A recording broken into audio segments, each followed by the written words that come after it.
নমস্কার দর্শক বন্ধুগণ, সাধক জীবন চ্যানেলে সকলকে স্বাগত জানাই। আজকে দিগম্বর সন্ন্যাসী তোতাপুরী বাবার জীবনের কিছু কথা। দ্বৈত বেদান্ত সন্ন্যাসীগণের মধ্যে শ্রীমৎ স্বামী তোতাপুরী বাবা বা দিগম্বর বাবা হলেন অন্যতম। জানা যায় ত্রৈলঙ্গ স্বামীর মতো তিনিও প্রায় 300 বছর কাল স্থূলদেহে বর্তমান ছিলেন। নামের প্রথমাংশ তোতা এবং দ্বিতীয় অংশ পুরী। সম্ভবত তিনি শঙ্করাচার্য প্রবর্তিত দশনামী সন্ন্যাসী সম্প্রদায়ের মধ্যে পুরী সম্প্রদায়ের অন্তর্ভুক্ত ছিলেন।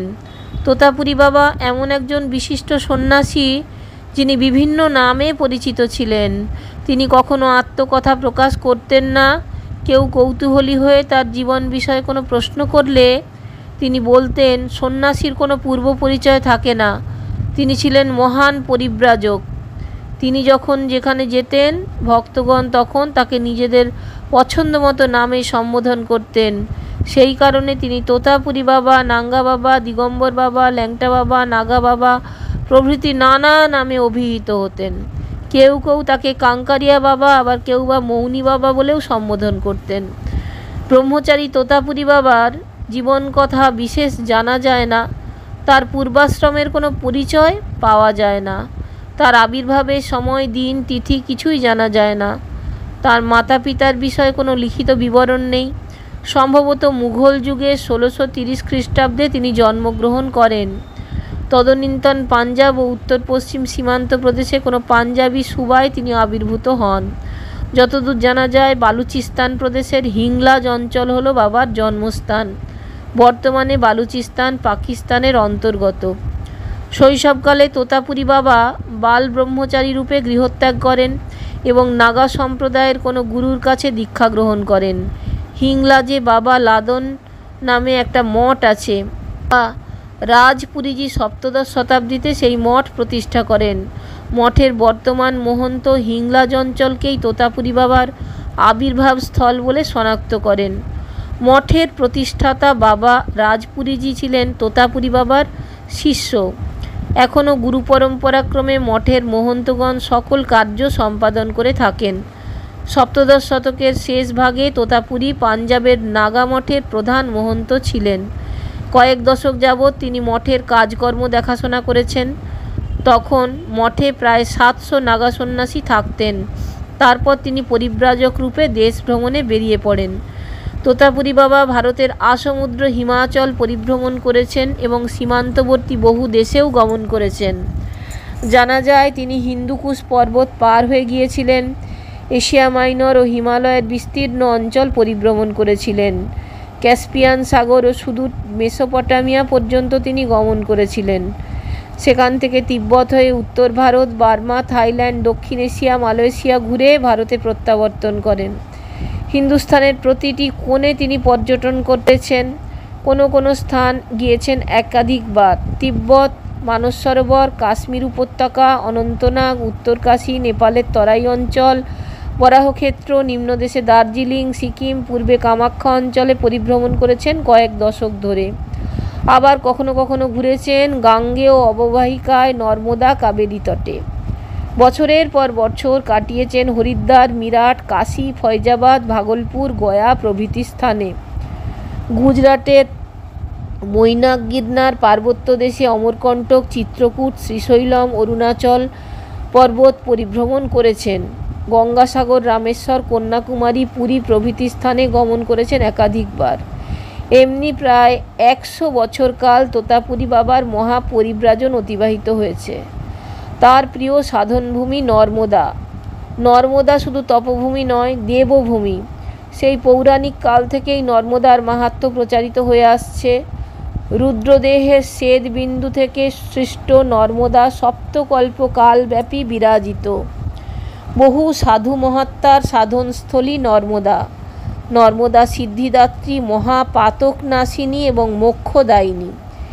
এর উত্তর কূলে ব্রহ্মাদি দেবগণ এবং দক্ষিণ কূলে পিতৃগণের আবাস।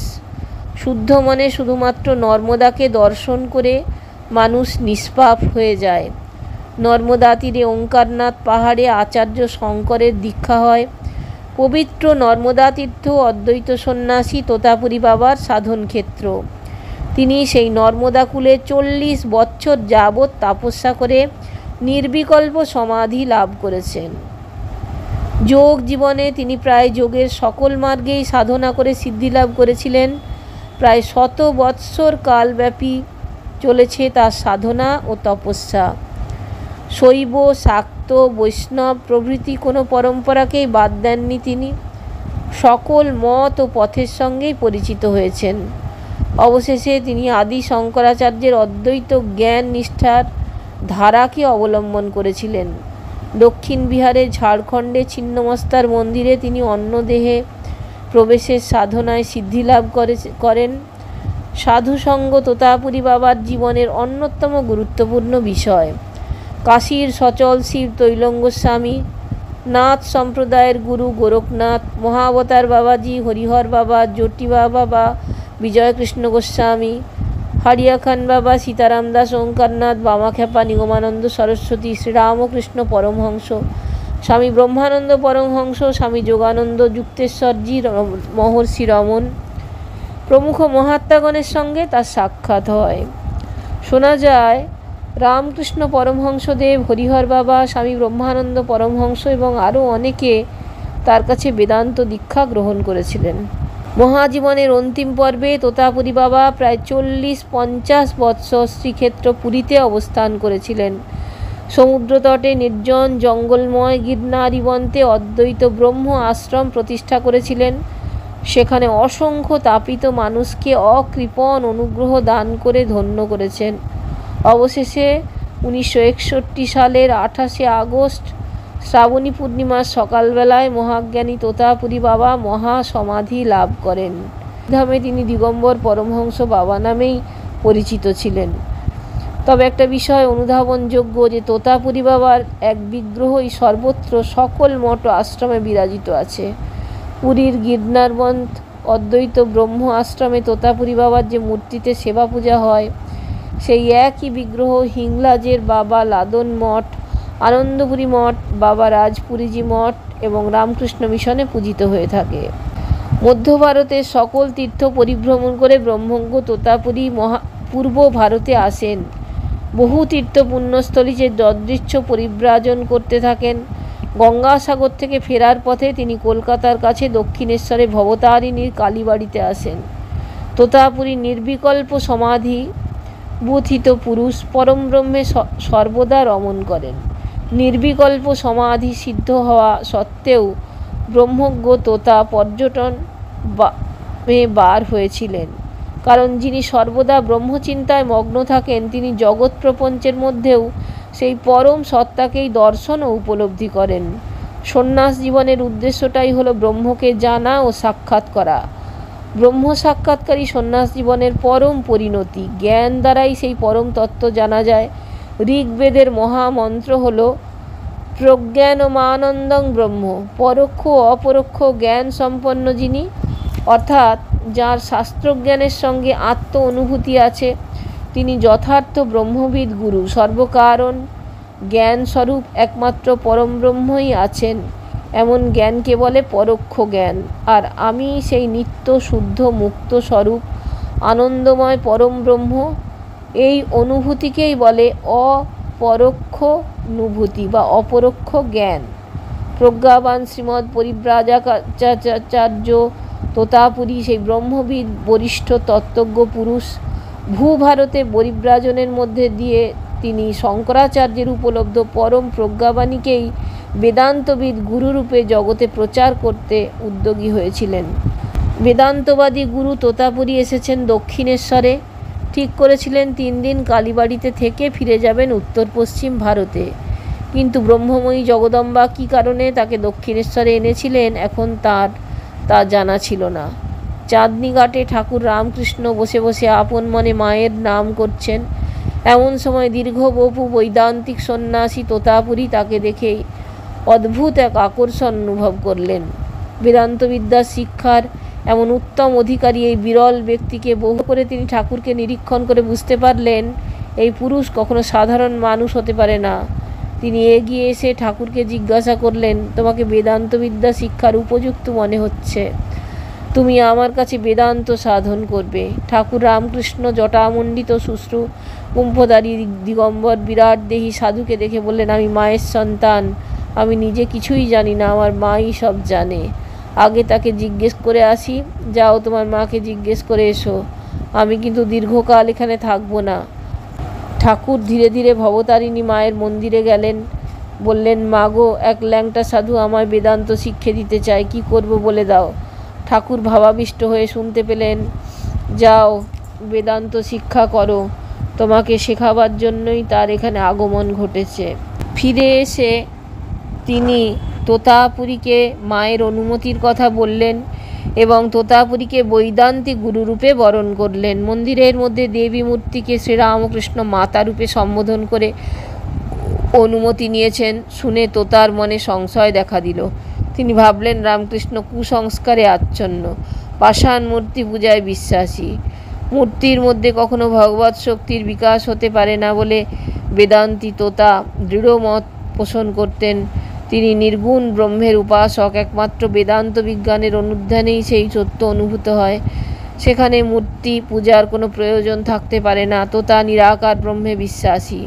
তত্ত্বজ্ঞান লাভ করে তিনি নির্গুণ পরমাত্মার ওপর দৃঢ় বিশ্বাস স্থাপন করেছিলেন। অন্য কোনো দেবীর কাছে অনুগ্রহ প্রার্থনা করা তার কল্পনায় আসতে পারে না। তার ধারণা ছিল মানুষ পুরুষাকার অবলম্বন করে পরম জ্ঞান বা সত্যস্বরূপ জ্ঞানস্বরূপ সেই পরমেশ্বরকে জানতে পারে।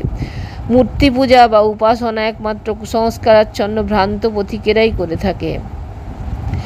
যাই হোক, তোতাপুরী ভাবলেন, বেদান্ত জ্ঞান হলেই প্রকৃত জ্ঞানের আলোয় অজ্ঞানের সকল অন্ধকার কুসংস্কার আপনি বিদূরিত হয়ে যাবে। সুতরাং তিনি যখন আর কিছু না বলে ঠাকুরকে জ্ঞান মার্গের উপদেশ প্রদানে যত্নবান হলেন।